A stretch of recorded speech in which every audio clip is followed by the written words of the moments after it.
Good evening and welcome to the Chicago Chapter National Black Nurses Association Health is Wealth. Good evening, and we're just so happy to be here with you today. And we also have with us our real host, Miss Juanita Pearson, who is sitting out in the audience. Hi, Juanita. As well as Miss Janice Henry, who is our telephone person and coordinator for this television event. Thank you so much to both of you. And before I introduce my guests, I just want to say that the Chicago Chapter National Black Nurses Association is a culturally competent organization consisting of registered nurses, licensed practical nurses, and student nurses. And today with us we have the chairperson of the Health Policy Committee, Miss Juanita Patrick. Good afternoon, Miss Patrick. Good afternoon. Good. I'm fine. Wonderful. It's a pleasure to have you with us. Miss Patrick, we brought you in today and we're going to be talking about a mirror of things as it relates to black nurses and nurses in general. Okay, but in particularly we're going to talk about nurses, okay? Okay. And just tell us very briefly before we enter into the conversation, what component, I know there are committees in the Black Nurses Association, and the Health Policy Committee is one of the committees that's in there. Just what is the function of that Health Policy Committee? Well, the Healthcare Policy Committee is to do what it says, policies, to look at the different type of policies we have that govern nursing. Without policies, you're just kind of like blowing in the wind. So we chose the things that is interest. The last one that we did was the Nurse Practice Act that they changed that made it really unusable. And now this, we also looks at the community, because you don't think that community would affect the nurse policies, but it does. Okay. Because if you have mental illness, that's nursing, that's healthcare, and we know that affects us very much so. Okay. Now before we move on, you talked about the Nurse Practice Act. The Nurse Practice Act, as we know it, is the act that governs us, keeps the community, keeps us practicing from being negligent, right? And it allows the community to feel safe knowing that we're under practice, right? Well, a lot of times nurses don't even know what the Nurse Practice Act consists of, and but yet they're governed by it. So how does that work if a nurse who does not know anything about the act, do they, once something come up, do they run to the black nurses or do they go to Springfield? How does that process work? Well, when I was working in management, the director of nursing, assistant director of nursing, I always kept copies of the Nurse Practice Act as well as that. Because that's what I governed by. That's what I had to make my decision about, to tell them, explain to the nurses why they could or could not do different things. Right. So that's what it need to be. And I'm really surprised if they don't. Nurses won't read it. Some of them won't. But if you have it and show it to them, and when the state come out, they're looking to see if you followed Your practice act. Whether we're following it. Right. So it's very, very much needed. And I guess it just depends on the style you do when you're managing. Okay. Because it's a legal reason we have it. Right. So, but it is required by all nurses to follow the standard, right? And it's required. Right, okay, all right then. So then some don't, and when they're out of the practice, then when they don't follow the guidelines, then what we say ignorance to the law is no excuse. No, it's not. No excuse at all. Okay, well thank you so Miss Patrick, so much for that. But now I know that there's something new going on in nursing. And that newness is, I understand that the nurses are now being kind of like given position of, I would say, kind of taken some positions away from them. And they have what's called the medication aides, who are now been given, according to your Nurse Practice Act that they're currently trying to put in to the law, that the medication aides will do this, give the medication to the clients. Can you tell us a little bit about what's happening with that? Well, they started that because they said we were short of nurses and short of staff. And you would have thought that they would have chosen the LPN to put in there because they're the ones who's been trained to back us. Right. They have licenses. The aides are trained to help, but not medication. Okay. You need to know side effects of medications, why you're giving it, when not to give it. And the nurse is sitting there with that. Her license is on the line because you cannot sue the aide because they wasn't trained to give meds. Okay. So they're not governed by the Nurse Practice Act, is that what you're saying? No, Okay. not that. Well, they had because they're not supposed to give the meds. They don't know the reasons. Right. Okay, now with the new implication, and from what I understand, and help me understand better, it was supposed to have been a pilot program initially to see, I think a couple of extended care facilities were utilizing the nurses, the medication aid to see if this was something that they could put into the practice. And that pilot went on for a few years, as I understand. Can you help us understand a little bit better about that? Well, the pilot for Illinois has been going about, I would say, 2 years. It hasn't been a few because Illinois is about the only state in this, Indiana, they have med techs, the CNAs. Okay. Wisconsin's have med techs and CNAs. Illinois was the last group of nurses who stood and said no. Okay. And then they said that it was a nurse shortage. They could not, care for the patients without having someone else that would give them the meds. It keeps the nurses tied up. They can't give it, but that's the number one thing we have that the nurses are supposed to do is the medication, the assessment of the patient to see what's going on, and know to come back if you've given some of the meds, that they need to come back and reassess. Okay. Because if you give a meds that bring the blood pressure down, you want to make sure it's not down too far. Right. Okay. I might sound like I'm going in circles, Ms. Patrick, but I'm going to ask this question again. You said that Wisconsin, Indiana, and all of the neighboring states had already signed on to that, right? They had to. It's a rule. Okay, so it's in their rule, okay, that they have medication aids. So then, having said that, and I hear you when you say about the nurses doing the assessment and the nurses doing the medication and checking for side effects and all of those things.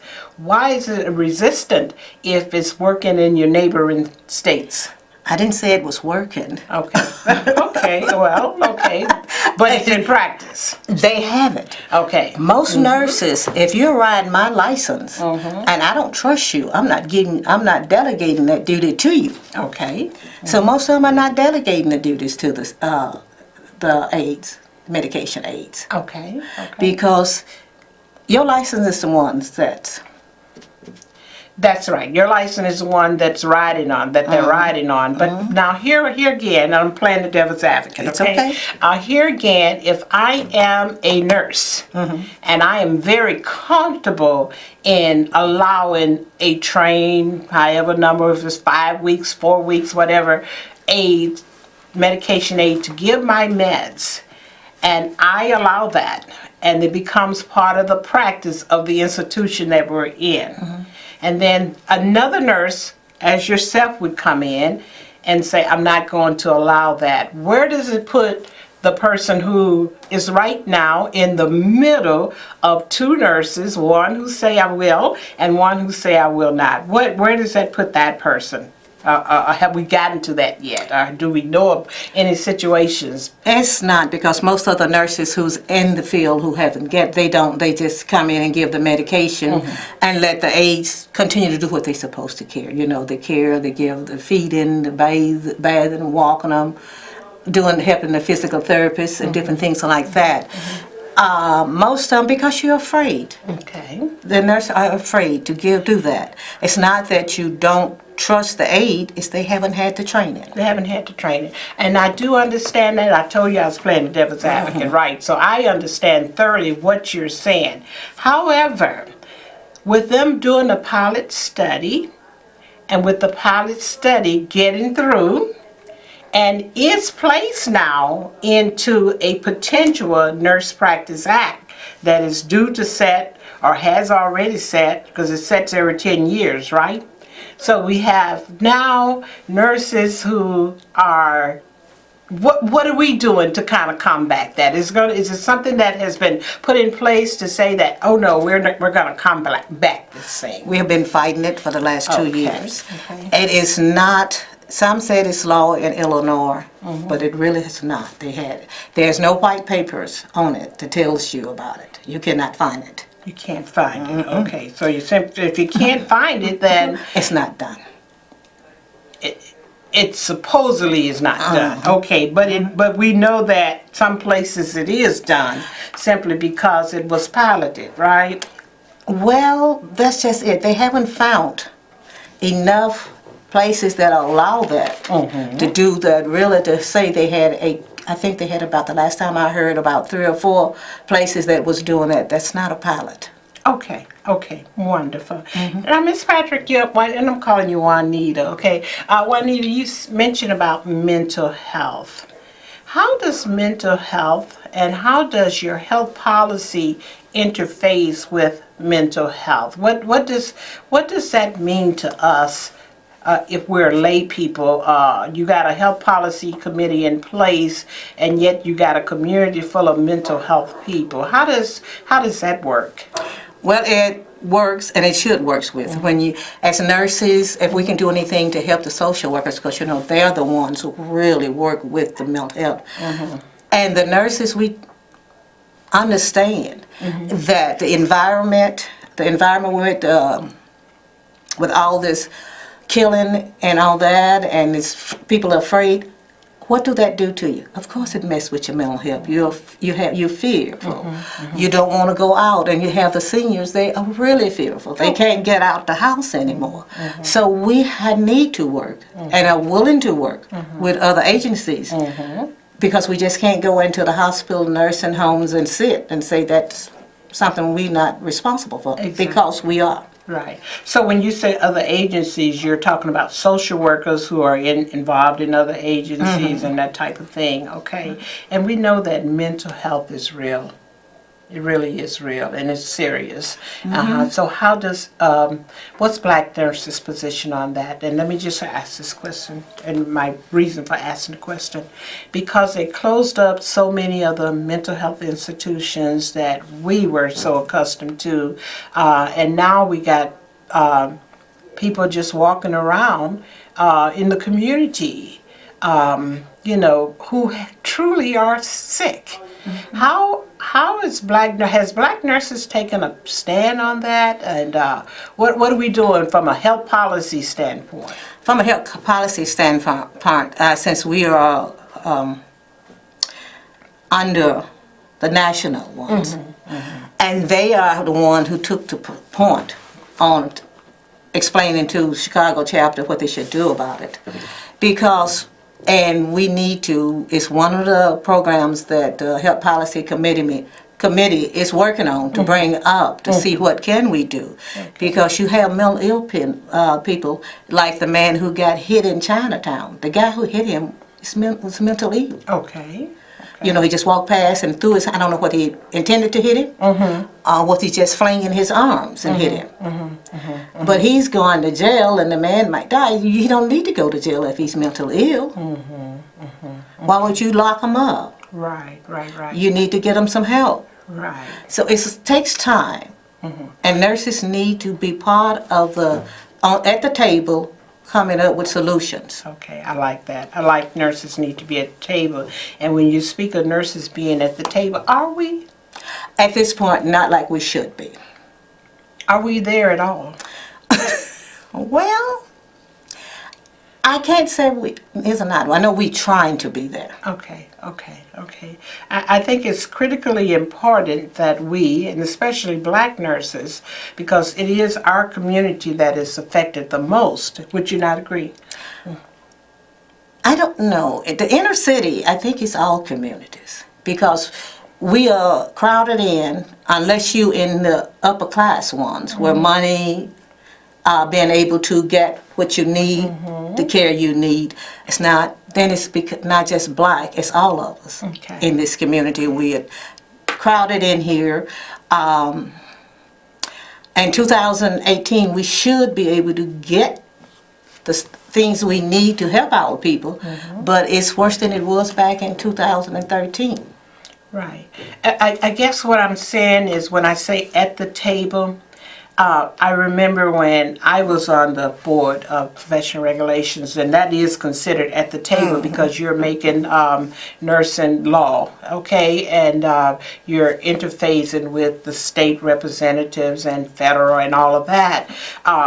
My question is, how are black nurses represented at the table? Not from NB&A's standpoint, because I know NB&A, they probably are being represented, but on a local level, how are we being impacted at the state level? Well, Evelyn and I can tell you this. That's what we are trying to get to. Okay. We are trying to get at the table. Okay. We know that we're not, but meeting once a month is not what we need to do. Okay. If we do, we're supposed to be strategizing, planning, and say how we can make a difference. Right. And that's where we're going for the table. Okay. Since I'm the chairperson, that's what I would like to see done. Okay, perfect, okay. And I know that you do a lot of things in the community as an organization. I know that, and now health policy kind of commingles with everything. Now, just I think I went that route to get to this point where we are now. We have to get our political people involved. Would you not agree? Yes. They have to know where we stand. They have to know our concerns as it relates to our communities and as it relates to, in particularly, mental health and all of the legalities that surround our city. So having said that, what has your committee formulated to do, especially with the upcoming election? Well, on the 4th of October, we'll get together a legislative forum at Woodson Library. Okay. We have invited all candidates, the governor, the governors, and I don't know if we have invited the two other ones that the Libertarian is at, the state's attorney. We're going for as many as we got, but we got started late. So this is going to be a jumping off point because, you know, in 20, we have the major, where the president and all of them is running, and the rest of the congressional group. Okay. And we want to make sure they understand that we care, that we're there. Don't just make a police recommendation and not the health recommendation. We want them to know that these are, and they're people.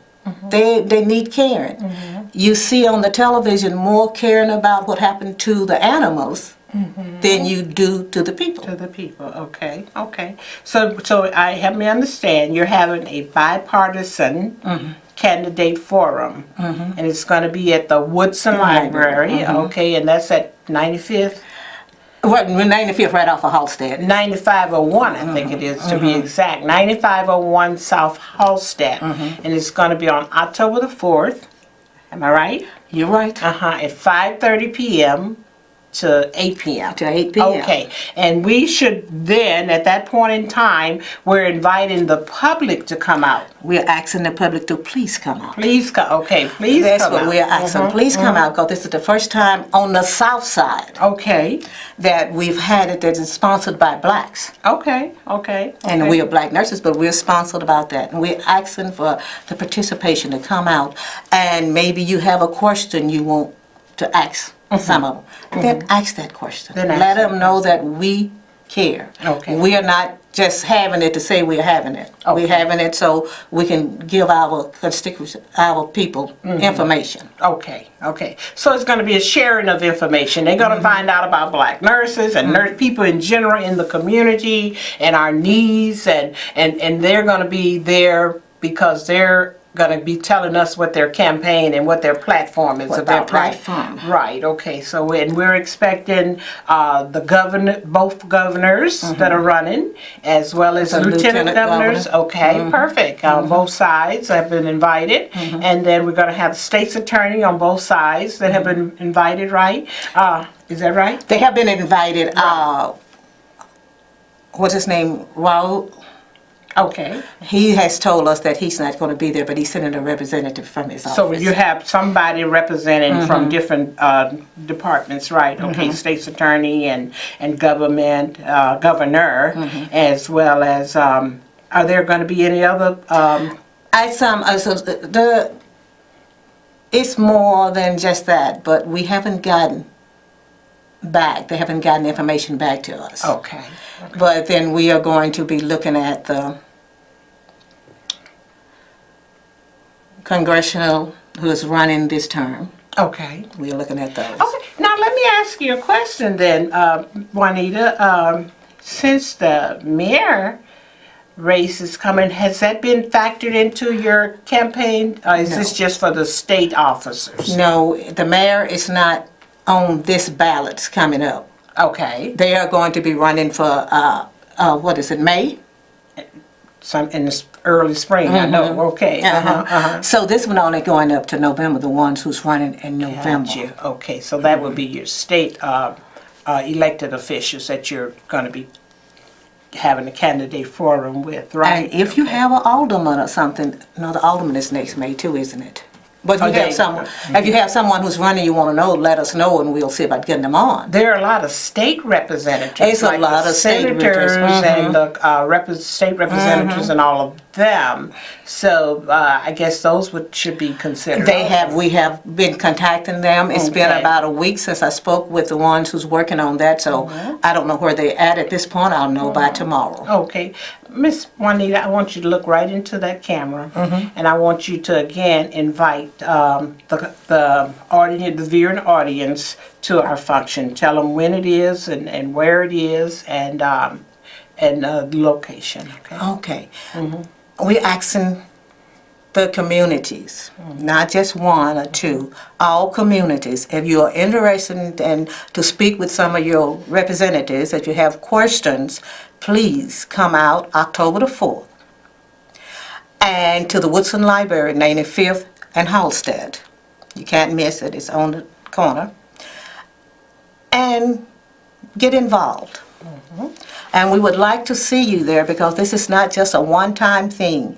We need to, as I said, be at the table. We need to let them know that we're just not sitting there because this election, I have gotten tired of hearing sound bites. They're not telling you anything. It's just a sound bite.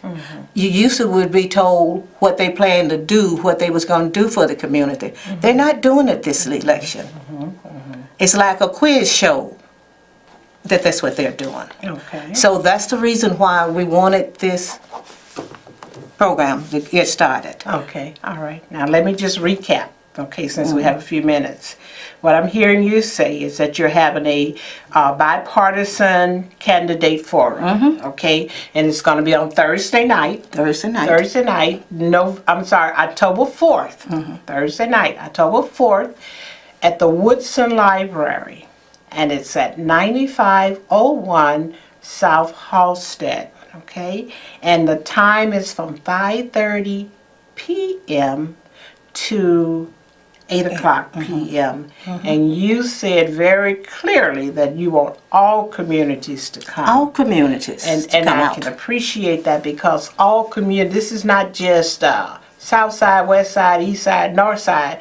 these are going to be representatives that we're going to be elected into state positions. Statewide. And if we come and get their platform, find out what their plans are for us, as well as them, we give plans for them, then certainly we can go forward. I got the wrap-up signature. I just want to thank you, Ms. Patrick, for coming on today and sharing with us and just being a viable part of the Black Nurses Association, a viable committee that's certainly doing some things, and we certainly appreciate you coming and being with us today, okay? Again, we want to thank you for joining us, the Chicago Chapter National Black Nurses Association. We meet every second Saturday from 4 p.m. to 6 p.m. at the Lutheran School of Theology, 1100 East 55th Street, okay? And we look forward to having you come and just visit with us and just be a part of our open meeting. Again, that's every second Saturday from 4 p.m. to 6 p.m. at the Lutheran School of Theology, 1100 East 55th Street. Our president is Miss Ellen Durant. Our vice president, Miss Ethel Walton. We thank you for viewing. Have a wonderful evening.